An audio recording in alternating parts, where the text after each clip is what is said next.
हाँ, welcome, welcome, welcome, welcome सभी विद्यार्थी घरों का वेलकम, छात्रों लोगों का वेलकम है। हम लोगों ने लुसेंट की क्लासेस शुरू कर दिया है और लुसेंट का पढ़ाई चल रहा है। जीके जीएस में प्रतियोगी परीक्षा में जीके जीएस में जितना लुसेंट से जीके पूछा जाता है उतना और किसी भी बुक से नहीं पूछा जाता है। प्रतियोगी परीक्षा की तैयारी करने के लिए बढ़िया बुक है। तो सैन्य विभाग का सबसे बड़ा अधिकारी सेनापति होता था। प्लिनी नामक यूनानी लेखक के अनुसार चंद्रगुप्त की सेना ने 6 लाख पैदल सिपाही, 30,000 घुड़सवार और 9,000 हाथी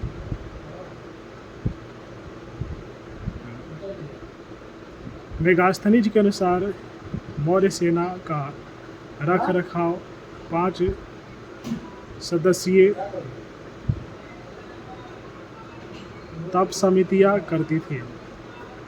मौर्य प्रशासन में गुप्तचर विभाग महामात्य सर्प नामक अमात्य के अधीन था।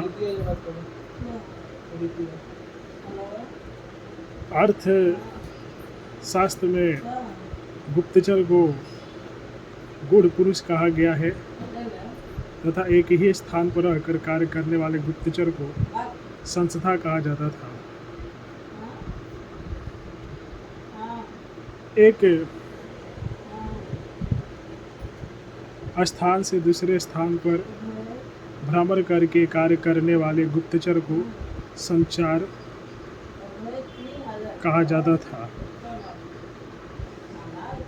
अशोक के समय जनपदीप ये न्यायालय के न्यायाधीश को राजू के कहा जाता था। सरकारी भूमि को सीता भूमि कहा जाता था। बिना वर्षा के अच्छी खेती होने वाली भूमि को अद्वैव मातृक कहा जाता है। तो सैन्य समिति एवं उनके कार्य है, समिति है, कार्य है, जैसे कि प्रथम जल सेना की व्यवस्था, द्वितीय यातायात एवं रसद की व्यवस्था, तृतीय पैदल सैनिकों की देखरेख, चतुर्थ अश्वरोहियों की सेना की देखरेख, पंचम गज सेना की देखरेख, षष्ठ राय सेना की देखरेख। बिना वर्षा के अच्छी खेती होने वाली भूमि को अद्वैव मातृक कहा जाता था। मेगास्थनीज ने भारतीय समाज को 7 वर्गों में विभाजित किया है: दार्शनिक, किसान, अहीर, कारीगर, सैनिक, निरीक्षक एवं सभापति। स्वतंत्र वेश्यावृत्ति को अपनाने वाली पहली महिला रूपा जीवा कहलाती थी। नंद वंश के विनाश करने में चंद्रगुप्त मौर्य ने कश्मीर के राजा प्रवर्तक से सहायता प्राप्त की थी। मौर्य शासन 137 वर्षों तक रहा। भागवत पुराण के अनुसार मौर्य वंश में 10 राजा हुए, जबकि वायु पुराण के अनुसार 9 राजा हुए। मौर्य वंश का अंतिम शासक बृहदर्थ था। इसकी हत्या इसके सेनापति पुष्यमित्र शुंग ने 185 ईसा पूर्व में कर दी और मगध पर शुंग वंश की नींव डाली। इसके बाद पढ़ेंगे ब्राह्मण साम्राज्य। पुष्यमित्र शुंग, जिसने मगध पर शुंग वंश की नींव डाली, ब्राह्मण जाति का था। शुंग शासकों ने अपनी राजधानी विदिशा में स्थापित की। इंडो यूनानी शासक मिनांडर को पुष्यमित्र शुंग ने पराजित किया। पुष्यमित्र शुंग ने 2 बार अश्वमेध यज्ञ किया। इसके लिए पतंजलि में अश्वमेध युद्ध कराए। भरहुत स्तूप का निर्माण पुष्यमित्र शुंग ने करवाया। शुंग वंश का अंतिम शासक देवभूति था। इसकी हत्या 73 ईसा पूर्व में वासुदेव ने कर दी और मगध की गद्दी पर कर्ण वंश की स्थापना की। कर्ण वंश का अंतिम राजा सुशर्मा हुआ।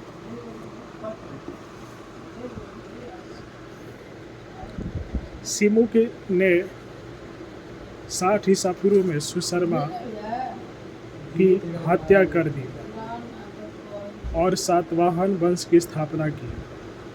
सातवाहन आंध्र वंश शासकों ने अपनी राजधानी प्रतिष्ठान गोदावरी नदी के किनारे में स्थापित की। प्रतिष्ठान महाराष्ट्र के औरंगाबाद जिले में है।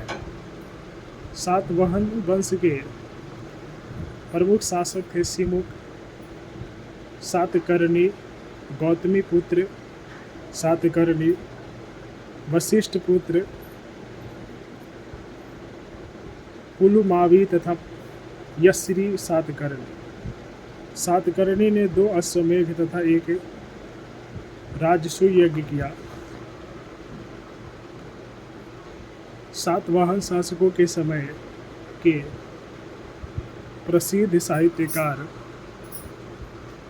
हाल एवं गुड़हाल, हाल ने गाथा सप्तशती तथा गुड़हाल ने बृहद कथा नामक पुस्तकों की रचना की। सातवाहन शासकों ने चांदी, तांबे, सीसा, पोटीन और कांसे की मुद्राओं का प्रचलन किया। सातवाहन अपना सिक्का ढालने में जिस शीशे का इस्तेमाल करते थे उसे रोम में मंगाया जाता था। ब्राह्मणों की भूमि अनुदान देने की प्रथा का आरंभ सातवाहन शासकों ने ही सर्वप्रथम किया। सातवाहनों की राजकीय भाषा प्राकृतिक एवं लिपि ब्राह्मणी थी। सातवाहन हमें मातृतंत्रात्मक ढांचे का आभास मिलता है। उनके राजाओं के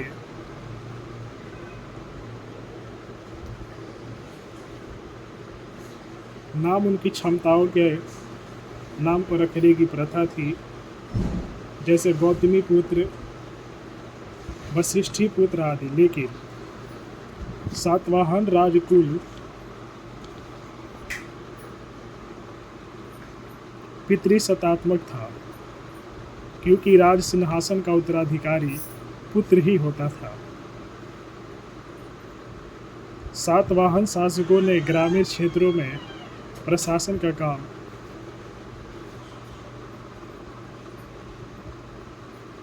गौलमिक को सौंपा। गौलमिक एक सैनिक टुकड़ों का प्रधान होता था, जिसमें